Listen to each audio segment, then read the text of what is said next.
This is Book Talk with Corbin. I'm your host. I just want to make a comment on a couple of things I've been seeing on social media recently. Out in Texas, I believe it's Fort Worth, Texas, there was some person on some sort of racial equity committee, and apparently some parents out there at Fort Worth were not at all happy with what this racial equity committee was trying to do, what they're trying to advocate, what they're trying to pass. And first of all, let me tell you this. Parents, keep doing what you're doing. Thousands upon thousands upon thousands of parents all across the United States of America are standing up against critical race theory. And let me tell you this too. The overwhelming majority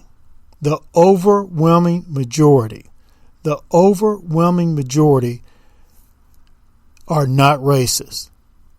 This has nothing to do with racism or supporting white supremacy, i.e. opposing critical race theory. They use your opposition to critical race theory to demonize you. That's what some local University of Louisville professor does. He put out a opinion piece in the Courier Journal and just did everything possible, engaged in all sorts of mental gymnastics to equate opposition to critical race theory to racism. It has nothing to do with racism. Go to my website, booktalkwithcorbin.com, and you can pull up several interviews I've had with people who are opposed to critical race theory. Listen to what they're saying. It has nothing to do with racism. Nothing at all. Nothing to do with racism. It has nothing to do with telling the story about successful, high-achieving people, black or white, brown, male or female, whatever, in history books or anywhere else for that matter. It has nothing to do with that. Find out for yourself why so many parents are highly critical of critical race theory. It has nothing to do with racism. What this woman out in Fort Worth, Texas, this whole racial equity committee is trying to do is demonize you. That's what you have to do before you start going after them physically. The Nazis first demonized Jews. They first demonized them. Then they went after them physically. That's not a coincidence. That's just nothing that just comes out of the blue. That's what the totalitarian mindset does. They first demonize their opponents, lie about their opponents, deceive people about their opponent, and then once they've done that, they go after them physically. Now look at the situation in Fort Worth, Texas. This woman, what happened was that these parents were angry with her and let her know, expressed their discontent and their anger, not just with her, but really with the whole critical race theory stuff that this racial equity committee was pushing. So she did something that was unethical, quite possibly illegal. Well, later on, her committee's response was not in response to what she did, which was unethical and quite possibly illegal. They tried to turn it into, we received all these threats. Well, if you've received threats against your life, that is a police issue.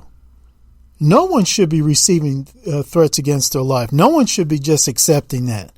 You should immediately be contacting the local police department and saying, look, this person is threatening my life. That's got nothing to do with politics.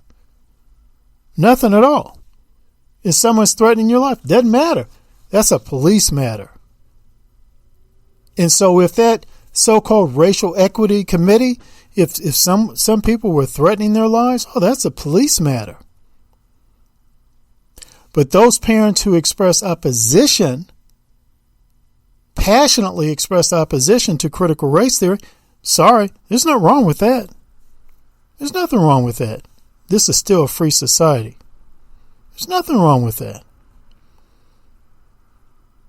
But they do that, these racial equity people, they do that. They try to equate opposition to critical race theory to being a racist, to being a terrorist, to being dangerous. That's what this U of L professor does all the time.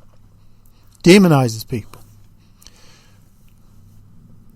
So that the next step is to ban the people, curtail their liberty, and maybe even physically take them out. I hope I'm wrong. I hope I'm exaggerating. But I tell you, I don't think so. I'm a former Marxist.